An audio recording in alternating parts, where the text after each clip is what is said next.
할렐루야. 네, 이 새벽에 나오신 여러분 위에 우리 주님의 축복과 은혜가 넘치기를 간절히 바랍니다. 자, 이제 에스라 1장에서는 파사의 고레스 왕이 이스라엘 백성을 돌아가게 합니다. 하나님이 그에게 명령하셨고, 그는 모든 유대 민족을 너희 고국으로 돌아가서 하나님의 명령을 따라 성전을 건축하라 라고 이렇게 명령합니다. 자, 그런데 우리가 보면은 이것은 유대인들은 다 돌아가야 되는, 아주 어기면 안 되는 엄격한 명령이었을까? 아니면 이제 유대인들은 돌아가도 좋다. 또 꼭 돌아가기 싫은 사람은 여기 그냥 있어도 무방하다. 전자였을까요? 후자였을까요? 후자였을 것 같아요. 후자. 그래서 그 70년 동안 살았는데, 또 바벨론 땅에 와서 태어나기도 했는데, 그걸 유대인이라고 다 굳이 돌아가라고. 왜냐하면 유대인들도 살면서 바벨론 사람들, 페르시아 사람들과 결혼 관계를 맺고, 그들과 자식도 낳고 이렇게 사는데, 그걸 무조건 다 돌아가라고 할 필요가 없다는 거예요. 그것은 명령이지만 그냥 하나의 허락에 불과한 거예요. 너희 중에 누구든지 이제는 돌아가도 좋다. 그리고 그게 말이 포로 생활이지 아주 노예처럼 애굽에서처럼 이렇게 아무런 자유가 없는, 일만 시키고 학대하는 이런 모습이 아니라, 그래도 바벨론에서는 자기들 땅도 가지고 농사도 짓고 사업도 하고 자기 집도 있고 자식도 낳고 이렇게 거의 바벨론인들과 그렇게 큰 차별 없이 살아갔던 그런 70년이었다는 거예요. 그러니까 그렇게 잘 살았는데 굳이 돌아갈 필요가 있나? 여기 내가 터전을 삼았는데. 그렇거든요.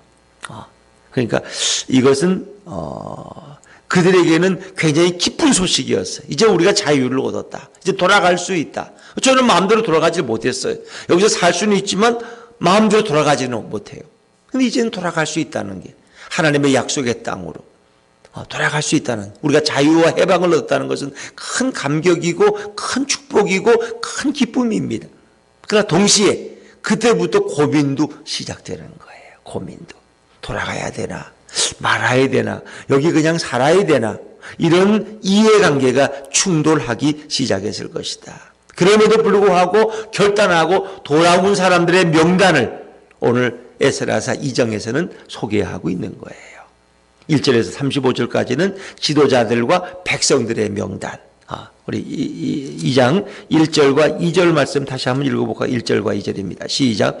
옛적에 바벨론 왕 느부갓네살에게 사로잡혀 바벨론으로 갔던 자들의 자손들 중에서 노임을 받고 예루살렘과 유다도로 돌아와 각기 각자의 성읍으로 돌아간 자, 곧 수룹바벨과 예수아와 느헤미야와 스라야와 르엘라야, 모르드게와 빌산과 미스발과 비그에와 루훔과 바하나 등과 함께 나온 이스라엘 백성의 명수가 이러하니. 그러면서 자손별로 3절에 바로스 자손이 2172명이요 스바다 자손이 372명. 여기 2절에 보니까 스룹바벨은 총독이니까 아마 그가 세스발이나 나오는 그가 스룹바벨이 아닌가. 그리고 예수아라는 그 예수님과 비슷한 이름도 있죠. 또 느헤미야라는 느헤미야. 또 이런 그 사람들은 잘 모르겠습니다만은 앞에 오는 분들은 유명한 포로 귀환 후에 예루살렘을 재건하는 일에 아주 중요한 일을 맡았던 그런 지도자들이 거기 이름이 거기 소개되고 있는 것이죠. 또 한 가지 우리가 읽어보면은 보통 이런 경우는 전에는 모세오경이나 이런 데서는 지파별로 요셉 지파는 몇 명, 베냐민 지파 몇 명, 유다 지파 몇 명, 이렇게 나왔단 말이에요. 근데 여긴 지파별이 아니에요. 왜냐하면 지파라는 건 이미 다 무너져 버렸어요. 그래서 북이스라엘의 10지파와 남한국 유다의 2지파인데 유다와 베냐민 지파였는데, 북이스라엘이 먼저 망하고 아수르에 의해서, 그리고 그들이 다 아수르 포로로 끌려가기 때문에 지파라는 건 이제 없어요. 북이스라엘이 10지파 사라져 버렸어요. 그래 아수르가 다 돌아오지를 못했어요. 그러니까 남은 것은 사실 유다와 베냐민 지파밖에 없고, 일부 사마리아 땅에 잔존하던 사람들이 이제 히스기야의 초청을 받고 와서 함께 예배를 드리고, 그리고 그들이 자기들 지파의 명맥은 유지할지 모르지만 그 지파 의식은 다 사라져 버렸다. 그게 지파로 나오지 않고 자기 씨족으로, 자손이라고 보계라 그러는데 자기 그저 부모의 자기 가문의 그저 그런 명단으로 바로스 자손이 2172명 이렇게 이제 그 명단을 하나하나 다 소개하고 있는 거예요. 다 소개하고. 이걸 그냥 이렇게 인원을 했다는 건 그 한 사람 한 사람에 다 명단이 있지 않겠어요? 그냥 기록할 수 없으니까 그냥 통과를 해서 어느 집안이 몇 명, 어느 집안이 몇 명, 그 돌아온 사람들을 결코 소홀히 하지 않습니다. 심지어 짐승들 숫자까지 다, 짐승들 숫자까지. 그리고 거기에 일하는 그 하층민들까지의 숫자까지도 다 이름과 함께 기록하고 있다는 것을 보세요. 그러니까 돌아온다는 것은 그렇게 참 귀한 일이고 결코 쉽지 않았을 것이다. 또 36절 42절까지는 제사장과 레위인의 명단이 나오고 또 그 다음 43절에서 58절까지는 느드림 사람과 솔로몬 신복의 명단이 나오는데 이 느드림 사람들은 하층민들이 이 전쟁 포로로 끌려왔던 사람들. 그래서 유대인의 집에서 노예로 살았는데 그들도 바벨론의 포로로 끌려갔다가 다시 그들의 자손들이 나도 또 종이잖아요. 그들이 다시 돌아오는 그런 사람들의 신분. 또 그 다음에 계보가 불분명한 자기 족보를 잃어버렸어. 족보가 없어. 그런 사람들은 제사장의 명단에 이름이 없기 때문에 제사장의 직분을 감당할 수 없었다. 그리고 마지막 전체 총수 64절에 보면은 온 회중의 합계가 42,360명이에요. 일체로 돌아온 사람들은 42,360명이 돌아왔다. 그리고 거기에 비하면 또 제사장의 숫자는 우리가 앞에 나옵니다만은 4,289명. 그래서 한 10분의 1. 이 4,200명이면 전체 귀한 숫자는 42,000명. 그래서 백성들 10명 가운데 한 명은 제사장이었다.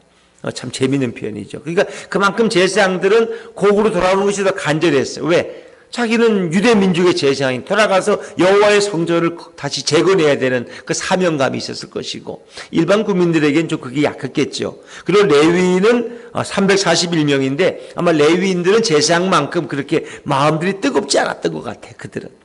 그래서 그들 중에는 많은 사람들이 돌아오지 않는 이제 그런 모습들도 우리는 발견할 수 있습니다.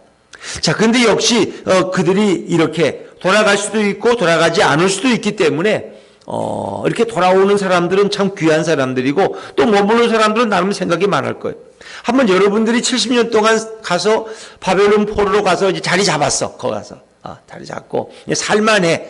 손자도 낳고 이제는 살만해. 그런데 다시 돌아가라 그럴 때 과연 돌아갈 수 있었겠다. 어떤 게 제일 어려웠을까요? 먼저 그들은 물질적인 희생을 각오해야 돼. 물질적 희생을. 자기들이 일궈놓은 농토를 제가 빨고 팔 수가 없어. 그럼 두고 와야 돼.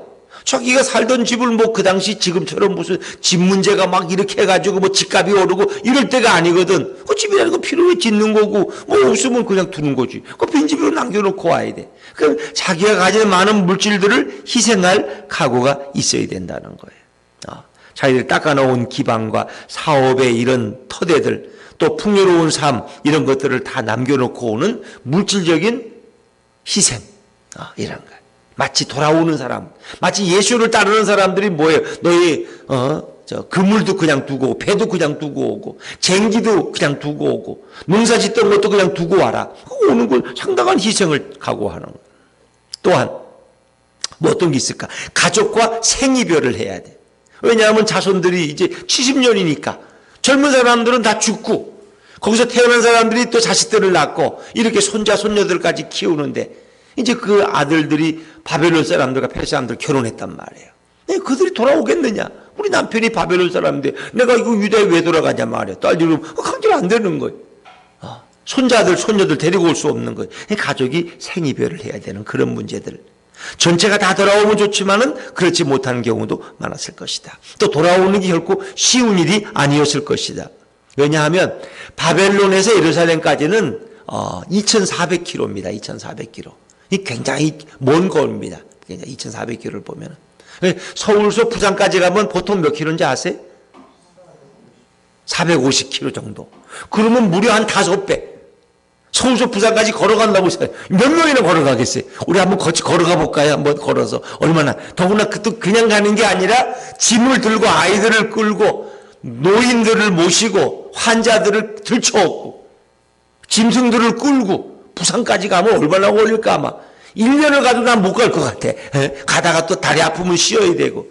근데 그 5배. 그 비행기를 타도 뭐 여기 웬만한 아시아 이런 데는 그저 2,000km면 굉장히 먼 거예요. 물론 미국까지 가면 이러면 한 10,000km, 이제 9,000km 막 이렇게 나오지만은 보통은 2,000~3,000km면 아시아 웬만한 건 다 갈 수 있어요. 뭐 중국은 말할 것도 없고. 그러니까 이건 결코 짧은 거리가 아니라네. 걸어서 가야 되는 그런 거리. 굉장한 위험을 감수해야 돼요. 거기서 죽을 수도 있고 병에 걸릴 수도 있고 그렇죠. 또 돌아가면은 뭐 아파트가 동탄 아파트처럼 이렇게 딱 기다리고 있나? 부영 아파트가 쫙 이렇게 준비해 어서 오세요. 프랜카드 붙이고 웰컴 환영 아니잖아요. 거긴 폐허가 단 때예요. 70년 동안. 사람도 살지 않고 승냥이가 뛰어다니는 이런 폐허된 도시야. 예루살렘은. 그걸 가서 다시 재건을 해야 돼. 예루살렘 성을 다시 재건. 우리 집을 짓고 성을 다시 올리고 쌓고 성전을 다시 건축하고 이 어마어마한 일을 감당하려면 내가 젊어야 되고 힘이 있어야 되고 그렇지 건강해야 돼. 그러니까 아무나 돌아온다는 게 쉬운 일은 아니야. 그럼에도 불구하고 이렇게 많은 사람들이 자원해서 어떻게 돌아올 수 있었겠느냐. 그들은 70년을 살면서도 선지자들의 예언을 기억했어요. 오직 약속의 땅에 돌아가는 자들만이 진정한 하나님의 백성이 될 것이다. 그들만이 진정 천국 백성이 될 것이다. 이 땅에서 아무리 못 살면 뭐해. 천국에 못 가면 아무것도 아니잖아. 가나안은 천국의 모형이 되는 거예요. 돌아가야 된다는 거예요. 그 하나님의 땅에 약속의 땅에 우리는 돌아가야 된다는 거예요. 이걸 알리야. 그래서 유대인들이 2000년 동안 이렇게 세계에 흩어져 살다가 같은 서름을 유대인들은 어디 가도 미움을 받았어요. 그 이쁨 사랑을 못 받았어. 굉장한 학대를 받고 차별을 당하고 매를 맞고 살해당하고 이게 유대인들의 인생이야. 왜? 그들이 뭐 죄를 많이 졌으니까 그렇게 2000년 동안 그 죄값을 갚아나가면서 서름의 서름을 그 돈을 버는데 유대인들은 악착 같다고 하니까 셰익스피어의 소설에 보세요. 유대인들은 얼마나 악하게 그렇게 표현됐는가 말이야. 그렇게 악독 같은 인물들로 표현되어 있어요. 그런데 유대인들이 우리가 다시 돌아가야 되겠다. 이런 게 이제 운동이 들어가요. 그 프랑스인가 드레피스 사건이라고 있는데 거기 유대인 한 대위가 잘못한 게 없어. 근데 유대인이라는 이유로 살인자로 몰려가지고 죽었어요. 근데 그게 사실 나중에 아닌 걸로 밝혀졌어. 그러니까 아무도 사과하는 사람이 없어. 왜? 유대인이니까. 유대인들은 죄가 없어도 죽어도 괜찮아. 그놈들은. 이게 전체 유대인들에게 분노를 사는. 돌아가자. 이제 시오니즘 운동이 일어나요. 돌아가자. 그걸 알리아라 그러는데 하나님의 땅에 돌아가는 운동. 그래서 여유가 있는 사람들은 가는 사람들을 위해서 돈을 대주고 물질을 보태. 왜? 거기서 거기까지 러시아에서 예루살렘까지 가려면 돈이 많이 들거든. 비행기도 타고 배도 타야 되고 그걸 보태주는 거야. 보태줘. 가난한 사람들 돌아가도록. 그래서 그 시오니즘이 1948년 그들 다시 나라를 재건하잖아요. 어찌 보면 그런 정신으로 돌아가는 거야. 이제 바벨론 땅에서 저 멀리 예루살렘까지 돌아가는 멀고 먼 여정을 그들은 주저없이 달려가는 거예요. 또 선지자들의 예언에 보면 오직 약속의 땅에 돌아가는 자만이 번영과 축복을 경험하게 될 것이다.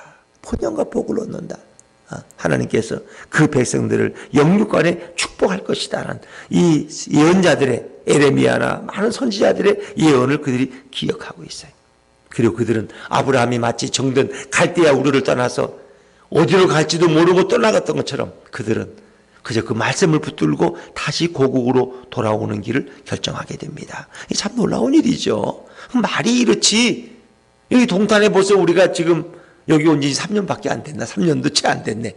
그래도 여기 이렇게 정들어서 애들 학교 보내고 유치원도 보내고 학원도 보내고 그러는데 딴 데로 이사 간다면 쉽게 가겠어요, 여러분? 어렵잖아. 새로운 곳에 적응한다는 게.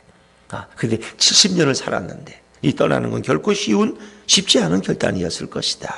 그러니까 예수를 따르는 것은 그렇게 어려운 거예요. 내가 불교, 유교, 뭐 이런 세상의 어떤 미신들의 이렇게 풍습 가운데 살아가다가 내가 예수 그리스도를 나의 주인으로 모시고 그분의 어떤 인격적인 삶을 배워가고 그분에게 내 생명을 내어드리고 이제 내가 죽어도 살아도 주를 위해 살겠다는 이 각오는 결코 쉽지 않은 거야. 거기다. 그래서 내 시간을 드리고 내 마음과 정성을 드리고 내 물질을 드리고 주님을 위해서. 그러나 히브리인들은 그 일을 감당하는 거예요. 왜? 우리가 하나님의 백성이 되어야 된다. 다시 우리는 그 땅으로 돌아가야 된다.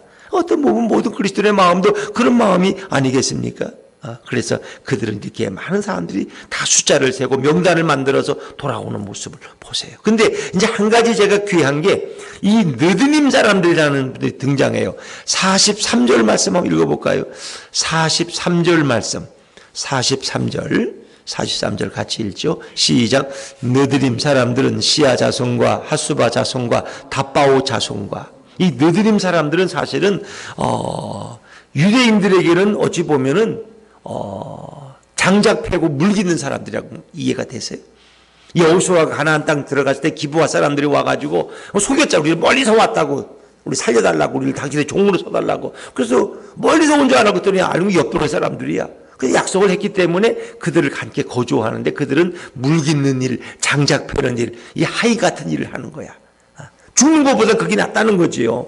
근데 그런 사람들, 그 전쟁 포로에서 끌려온 사람들, 다 그런 유대인들의 어떤 종처럼, 또 레위인들이 있지만 그 성전에 또 청소하고 있는 게 얼마나 많았겠어. 근데 그런 일들을 돕던 사람들도 있어. 이제 그들을 되게 느드님 사람들이다, 그렇게 말해요. 하층민들, 유대인보다 더한 이런 어찌 보면 노예와 같이 매여 있는 사람들.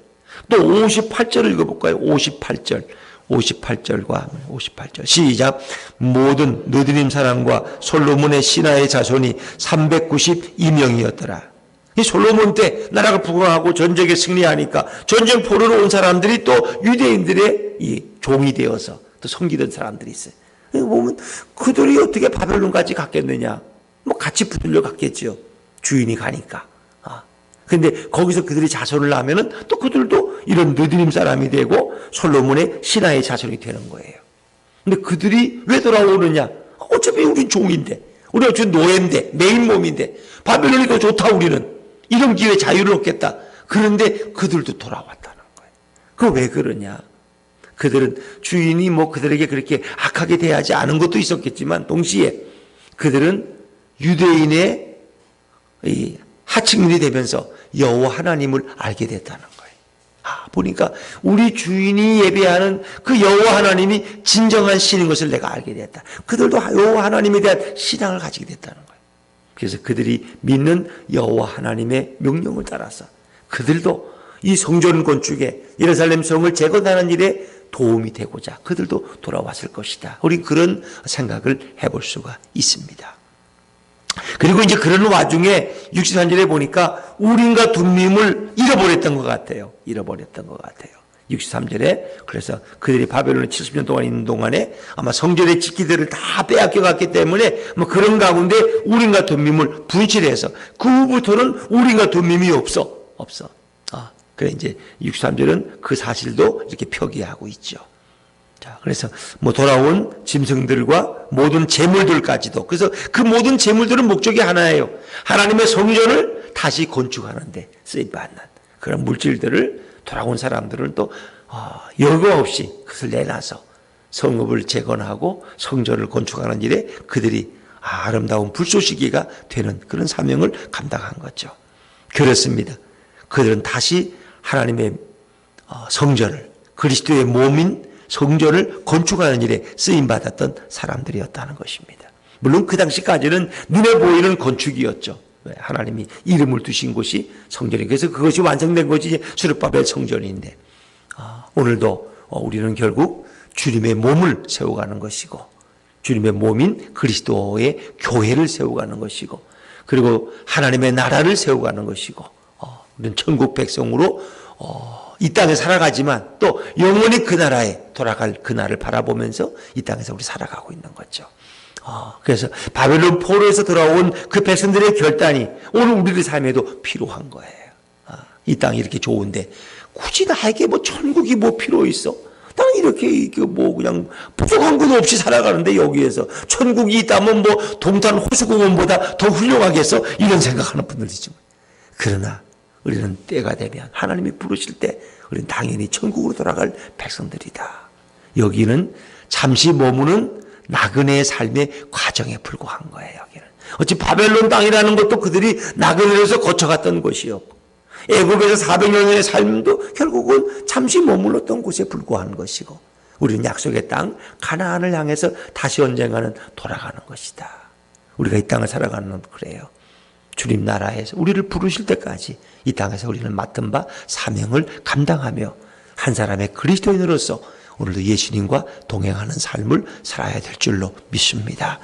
오늘도 주님과 동행하는 이런 축복이 우리 모두에게 넘치기를 주의 이름으로 축원합니다.